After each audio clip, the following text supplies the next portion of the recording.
What I think historically you notice is when you have values that emerge as prestige values, people will herd towards them. So when the prohibition of alcohol was a prestige value, and immigration restriction was a prestige value, as in the 80s. People herded to eugenics was prestigious. People would herd towards those particular ideas, even if they didn't care about them very much. Woke values become prestigious. People will herd towards those. And of course, people who are better off will understand the code better. But I don't think the class analysis, in my view, really is particularly, it doesn't explain much of what's going on. And the way I would tend to approach this is to say through survey data, if you were to try and pick out who's going to say, give a woke answer to a question like, is America a racist country built on stolen land? The kind of person that would say yes to that. What predicts the person who says yes versus the person who says no? Their income level will give you very little information, will tend not to predict which way they're going to fall. Their education level will,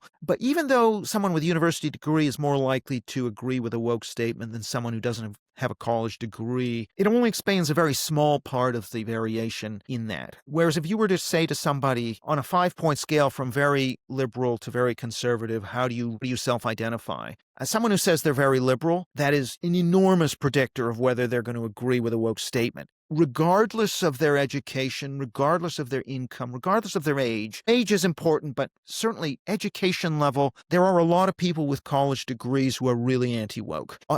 Half of those people voted for Donald Trump, or certainly if they were white, didn't have a college degree, or white people with a college degree, for example, a lot of those people are Trump voters. So I think that's been overdone. The status class dimension of this, I think, it's part of the picture, but I think it's a smaller part of the picture. I think the main driver here is true belief, which is ideological. So if you identify as being liberal or on the left, you're much more likely to be woke. Not the only thing. Young people who identify as being liberal or left are a lot more woke than older people who identify as being liberal or left. So there is a generational dimension to this as well. There is also a gender dimension amongst younger people. So younger women are much more likely to be woke than younger men, even when you control for ideology. So ideology number 1, age number 2, gender number 3, I would say. Class and education, I think, is much less important.